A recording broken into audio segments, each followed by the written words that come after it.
सारे जहां से अच्छा हिंदुस्तान हमारा, हम बुलबुलें हैं इसकी ये गुलसितां हमारा।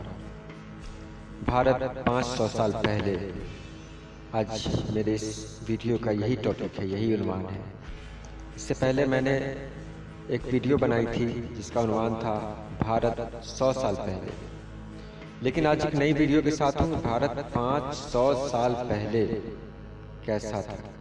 आखिर 500 साल की कौन कौन सी यादगार चीज़ें हमारे सामने हैं जिस पर हम फख्र कर सकते हैं। तो इसमें सबसे पहला नाम आता है मेहरानगढ़ किला। राजस्थान के जोधपुर शहर में स्थित है। ये 500 साल से भी ज़्यादा पुराना और सबसे बड़ा किला है। यह किला काफी ऊंचाई पर स्थित है। इसे राव जोधा द्वारा बनाया गया था। इस किले में 7 गेट हैं। प्रत्येक गेट राजा के किसी युद्ध में जीतने पर स्मारक के रूप में बनवाया गया था। इस किले में जयपाल गेट राजा मानसिंह ने बनवाया था। किले के अंदर मोती महल, शीश महल जैसे भवनों को बहुत ही खूबसूरती से सजाया गया है। चामुंडा देवी का मंदिर और म्यूजियम इस किले के अंदर ही है। इस किले का म्यूजियम राजस्थान का सबसे अच्छा म्यूजियम माना जाता है। राजस्थान को रॉयल पैलेस कई कारणों से कहा जाता है। यह टूरिस्ट को सबसे ज्यादा आकर्षित करने वाला राज्य है। राजस्थान अपने किलों के अलावा थार रेगिस्तान, खूबसूरत झीलें, नेशनल पार्क और एक रॉयल लाइफ स्टाइल के लिए भी फेमस है। दूसरा नाम आता है जैसलमेर किला। ये भी राजस्थान। यह दुनिया का सबसे बड़ा किला में से एक है और राजस्थान में स्थित है। इसे रावल जायसवाल ने बनवाया था। थार रेगिस्तान के बीचों बीच इस किले को बनवाया गया था। जैसलमेर किला को सोनार किले के नाम से भी जाना जाता है।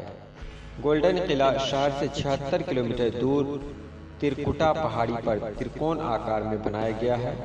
इस किले को भारत का दूसरा सबसे पुराना किला माना जाता है। किले में सबसे ज्यादा आकर्षक जैन मंदिर, रॉयल पैलेस और बड़े दरवाजे हैं। जैसलमेर रेगिस्तान का शहर है जो त्रिकुटा पहाड़ी, हवेलियां और झीलों के लिए फेमस है। तीसरा नाम आता है कांगड़ा किला, हिमाचल प्रदेश की कांगड़ा घाटी में बाणगंगा और माझी नदियों के संगम पर कांगड़ा के शाही परिवार ने इस किले का निर्माण किया था। यह किला दुनिया के सबसे पुराने किलों में से एक है। यह हिमालय का सबसे बड़ा किला और इंडिया का सबसे पुराना किला है। इस किले में वज्रेश्वरी मंदिर है जिसका काफी महत्व है। किलों और मंदिरों के अलावा हिमाचल अपनी खूबसूरती के लिए भी फेमस है।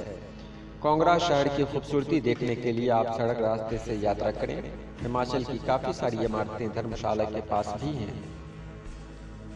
500 साल पहले राजा मानसिंह द्वारा बसाया गया कस्बा आज मानपुर गांव के नाम से पहचाना जाता है।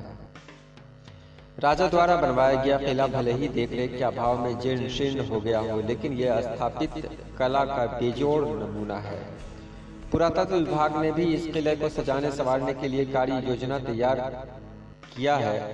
शयोपुर किले की मुरम्मत के बाद इसका नंबर आएगा। किले पर कभी गौर राजवंश की पताका फहराई तो कभी राजा मानसिंह का परचम लहराया था। ग्राम मानपुर में सीप नदी के किनारे करीब 13 बीघा भूखंड पर किला का कोई प्रमाणिक इतिहास तो उपलब्ध नहीं है, लेकिन कहा जाता है कि इसका निर्माण गौर वंशीय राजा मानसिंह द्वारा करवाया गया था। यह किला जिला मुख्यालय से 32 किलोमीटर की दूरी पर स्थित है। भारत का इतिहास बहुत पुराना रहा है। यह शुरुआत से कोई आम देश नहीं रहा है और इसे ऐसे ही सोने की चिड़िया नहीं कहा जाता था। ऐसा ही एक शहर था हम्पी, जो उस समय में दुनिया के प्रख्यात रोम से भी ज्यादा भव्य शहर था। 500 साल पहले इस नगर में 5 लाख लोग रहते थे। यहाँ के खंडहर विश्व विरासत स्थल में शामिल हैं। 300 सालों तक इस शहर में आक्रमण करने की किसी की हिम्मत नहीं हुई। अब उसी वीरान इलाके की जमीन में दबे उस राजमहल की खोज हो रही है जो कभी दुनिया का शक्ति केंद्र हुआ करता था। हम्पी का इतिहास भी बहुत रोचक रहा है। हम्पी एक प्राचीन शहर है जिसे रामायण काल में किष्किंधा के नाम से वर्णन है।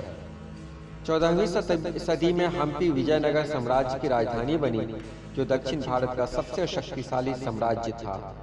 सन 1509 से 1529 के बीच यहाँ कृष्णदेव राय ने शासन किया, जिसके दरबार में तेनाली राम थे। अकबर बीरबल की तरह कृष्णदेव राय तेनालीराम की जोड़ी भी अपनी हाजिर जवाबी के लिए फेमस थी। विजयनगर साम्राज्य के वैभवशाली समय में इटली, ईरान, पुर्तगाल से जो यात्री आए, उन्होंने इसे दुनिया का सबसे ऐश्वर्यशाली नगर बताया था। हम्पी के विरूपाक्ष मंदिर के सामने खुले में डायमंड मार्केट लगता था, जहां दुनिया के लोग हीरे खरीदने आते थे। राजमहल आज भी जमीन के अंदर कहीं दफन है।